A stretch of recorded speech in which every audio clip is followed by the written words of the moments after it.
blaze the fuck up.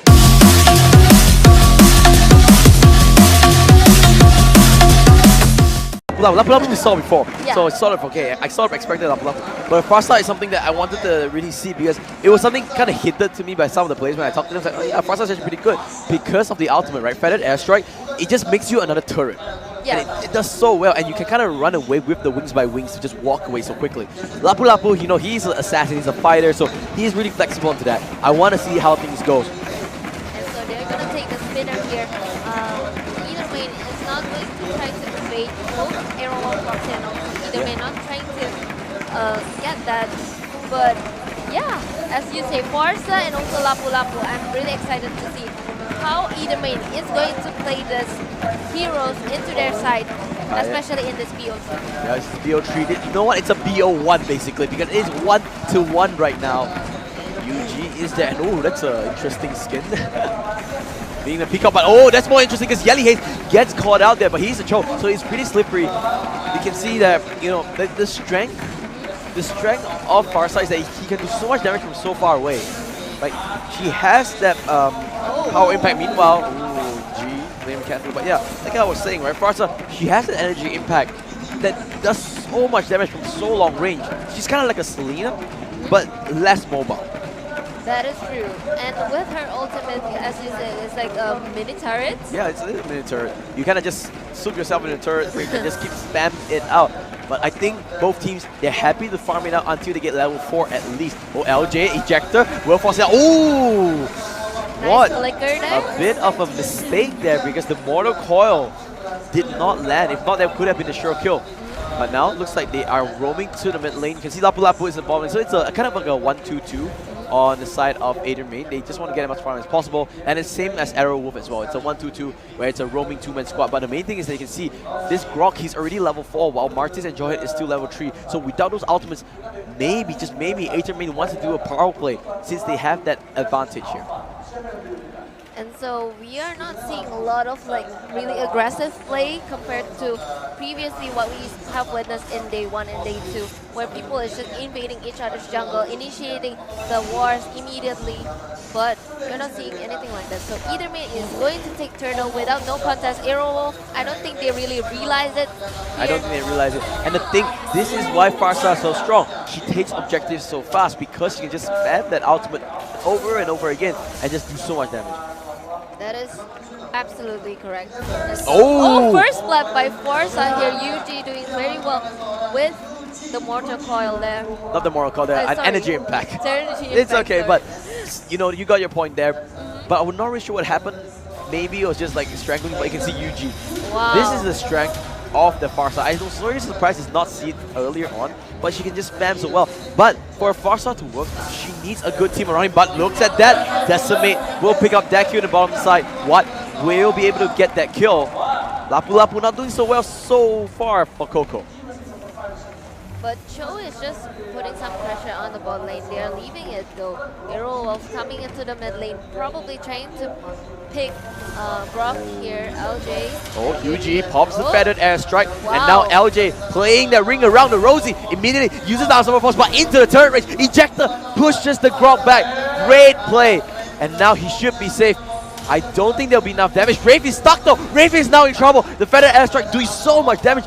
That is the danger of this Pharsa. Meanwhile, this bottom that you can see the Cho using the ultimate is there, and now Watt is trying to survive. It's going 1v1. Billy, he's not helping out just yet. Now he comes in, and can he get a kill? The flicker comes in. The force swing is just not enough.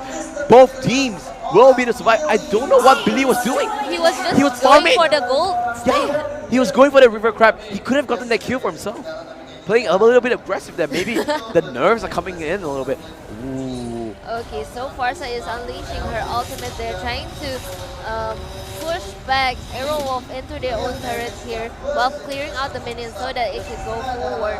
Oh, here come the blocks here from Brock. I just want to highlight, you know, how aggressive, how annoying it is to play against a Grok as well as a Pharsa, right? Pharsa's ultimate is already so hard to deal with because you have to juke whenever you're defending a turret. But then you use a Grok where you can just block off a whole path. It's basically no contest whatsoever. And this is going to be the second turtle, if I'm not mistaken, going over to Aether Mage, but Lapu Lapu on the side of Coco might get caught out. The stun is there, the Chieftain Rage, but it's not going to be enough. He will go down, but now here comes the Retribution. The damage is real, and the Veteran Airstrike comes true. The damage is there. Morocco will stun up Pain on that Lancelot, but he gets a Retribution kill on the side of Thorn. He will go down for his troubles though. Yuji doing what he can. He's blinking away, uses the wings by wings. He will just scoot it on out there. Now Billy's the one in trouble, but look at that. Rebo is so low. Veteran Airstrike just come up, and the rain, the clouds of damage coming in strong, and that's the strength of the Pharsa. That's why they pick her. A double kill for Yuji, and now just being loud and proud, just like the peacock she is,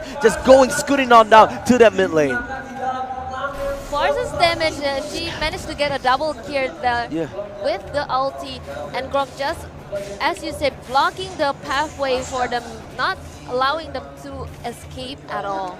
Yep, you can see so far, the thing is, I like the Pharsa, but the Lapu Lapu hasn't really shown up yet, right? Yeah. Coco, every time we've seen him in camera, is dying and dying. Unfortunately, Coco, that's the reputation of you so far. But it's okay, it's okay, it's okay. We'll see, maybe in the later game it's better. But Billy, so far some questionable plays coming out from him, right? That bottom lane where he didn't protect it, oh my god, gee. See, that's the strength. The wall into this feathered airstrike. No way. I think that no. If you don't have flicker or you don't have an ability to just jump over a wall, it's so hard. But Coco once again might get caught up. Where is the stun? He needs it, but Divine Judgment gets used. Mortal Coil will stun Coco first, but now here comes the feathered airstrike. It's not in range though. Lancelot will get that middle turret, and Cho will pick off G on the Kagura. Yelly Haze doing work, but now here comes the feathered airstrike, just raining from the skies, and no escape for that Alpha. He will go down to that damage. Yuji feeling it hard this game. And easily Ethermane is going to take the tier 2 turret out of AERO Proxy's head. It's not looking very good for Yelly AERO Haze Proxy here. The Grog and Pharsa combo is just unreal here. Yelly Haze just penetrating into the tier 3 turret now. 7 minutes in, we're looking. Mortal Coil, but look at what? He's so low. He might go down already. But Pain, he's low as well. Martis will go down in exchange of Lancelot. Now everyone at Aethermane needs to just scoot in out there. They need to try and run away. Rebo is so low. There goes the stun from the Lapu Lapu, and there is the turnaround. They won this fight, but Aethermane, they are not gonna go well because Arrow Wolf is here and they are biting strong. And monster kill on the side of Pharsa. Yuji is just so big this game.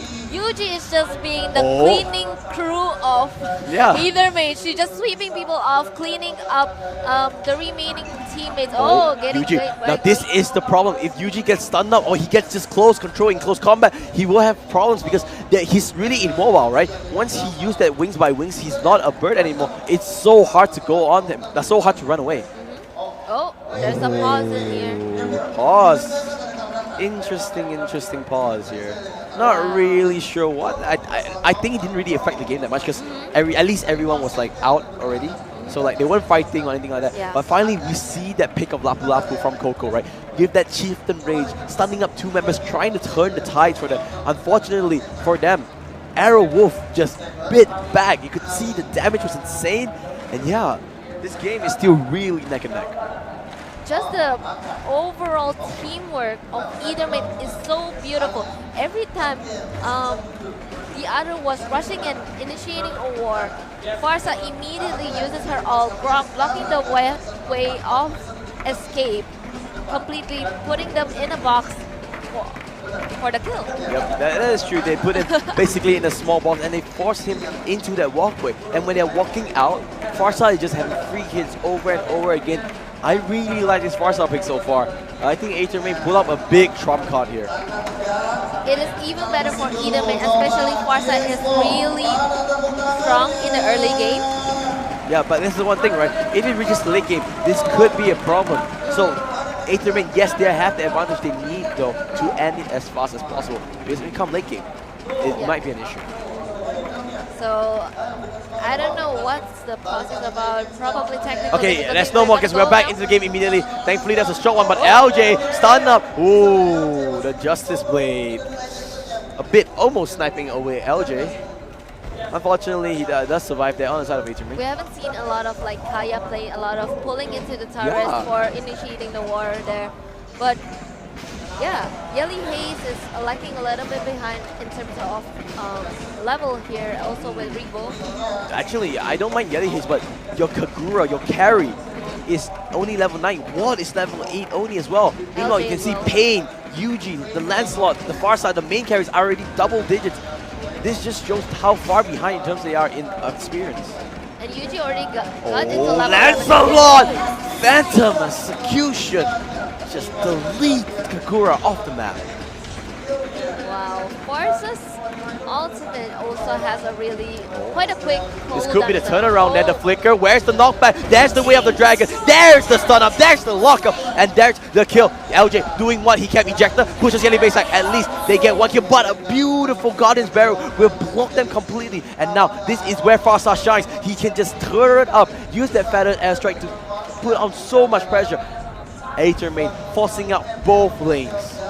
Playing it super aggressive now with the Pharsa on their side. It's looking very good. Oh, I'm not sure what happened. Why was Martis even there? He gets picked up. That's huge. With 20 seconds without a Martis, AETHER main can just force in. They have the man advantage. They have the kill advantage. They have the goal advantage. And now, with those minions, they can march into this inhibitor. LJ, he uses the ejector into the tower. Lapu Lapu gets picked off. That should be the divine judgment that actually put him in. Rebo will use that wild charge to delay it. And now, they want to turn things around though. Look at that. Once Feathered Asteroid gets forced out, everyone on the side of AERO Wolf needs to run away. Somehow it's working as a CC as well. LJ though, he's getting caught out. He's trying to run. He's trying to juke left, right. Inside a good ejector. Will kind of delay his engage here. Yelly Haze will be there, but he does have the ultimate. He knocks it against the wall, but just no damage. And now I think AETHER main, they need to try and run away. And Rebo, he's in the midst of it and gets stunned up by the Kagura. Feathered Airstrike. Look at the damage. This is insane. 2 hits from the Feather Meteor here is so crazy. Oh my god. Yeah, it is really, really I'm having a headache just looking at it. Calm down there, hanging there, Suki. This is only the first best of you, the first semi-final. We still have so many games. Yelly Haze trying to proxy things out. He's actually playing pretty aggressive. He's confident because, you know, he has the Jig Kundo, he has the shield post, so he knows he can run away pretty fast. So it's okay for him to do this. And also Yuji now, with her ultimate, is also acting as wild charge lands on the 3 members. And look at that, Bream, he gets caught up. A 4-man stun! And this is the turnaround for AETHER main. They get the Kagura, but what else can they go? Beautiful Drift and Rage there coming in. Billy, he gets stunned up. Same goes to Rave, but do they have enough damage? There goes the Pharsa, the Feathered Airstrike, and no, Ejector pushes Yuji back into the range. He's forced to flicker out, but 2 huge breakoffs coming in from AETHER main. They have minions in the top side here too. They can go for it if they want to. There's the Chikundo, knocks out LJ, and now they have the inhibitor in their sides. Model Coil will stun up 2 members of AETHER main, but that's not what they want. Feathered Airstrike here. You can see Pharsa doing so much damage from such a position. Way of Dragon, Wolf force one back. He's trying to flicker in. Mickey will go down as well. 2 members left on the side of AERO Wolf. LJ should go down. There goes the stun. Legendary on the side of the Pharsa. And now they haven't taken the inhibitor just yet. They need the objective. There it is, finally. Oh, Yuji. He does get picked off, but look at the damage coming out from Rebo, from that Grok. Now Jig Kundo and the ultimate showing Kagura the true way of the dragon. And this 2 inhibitors goes down. This is not looking good to AERO Wolf. Backs against their walls, on their knees, doing what they can to defend their base. The Indonesian crowd is stunned. The Indonesian crowd is silenced. There is no sound coming in anymore. Yelly Haze still going for it. Pain doing what he can. The Thorn Rose doing so much damage. Billy solo. Can they go for it? The Way of Dragon. No, it's not enough damage. Jikundo. One more auto kill. The knockup is there. And finally he goes down. Gets the Chieftain Rage. Stuns up the Rave, and now this should be no. The fight just goes on and on and on. They're going for it. Coco still going on strong there, and he's there on the Lapu Lapu in the heavy blade stage. They're going for it. G has finally respawned, and now Coco is in the midst of this. LJ stuns up the show. He will go down. Oh, whoa! Look at the Phantom Execution. They want G. He just respawned, and he will not survive. He will go down immediately. Lapu Lapu picks up that kill, but at least they take away the Lancelot. And after I think what seemed like forever, it finally ends on no. Feathered Airstrike starts to win the Martis. That's it. This should be it. This could be the last stand for the Indonesian crowd. They do not have any members to defend. Only an Alpha. Will they end for this? No. They are going for the safe play. They do not want to make any mistakes. right now. They have to retreat back because everyone is getting respawn anytime soon. 10 seconds away here. Oh, the block here from oh my god. Pharsa is just leading the game with reaching the maximum level here. Level 15. She already very strong right now. The damage is unreal. Look at the damage to the Lord. This is why Pharsa is so strong. The surprise becoming in clutch for AETHER Mage. They surprised everyone. They surprised us, and 100% they surprised AERO Wolf here as well. And now with the Lord, with 2 inhibitors down. Look at that. KDA on the Pharsa, 10-1 to 9. 10-1 and 9 is exactly it. Lord will just charge down to the mid lane, to the quickest lane possible. They want to end this game. They want to book their slot in the grand finals here soon. They have to really pick on Pharsa here, kill her first so that they could initiate more evenly, then letting Pharsa just going back to the back lane and then contributing that damage here. Yelly, he is trying to spin around. AETHER Mage just need to be careful. They don't need to play anything so aggressive. But now G, takes down solo Pain, just slipping left and right. And Kagura has already gone down. That is your main carry. Billy gets kicked up into the air and he will get bursted down by the Lancelot. There is no way that AERO can come back from this. This is just a formality now. And Philippines, they will have their flag raised up high on the back of this Pharsa pick, on the back of a win over the FPL Indonesian champions. AERO will go down and they will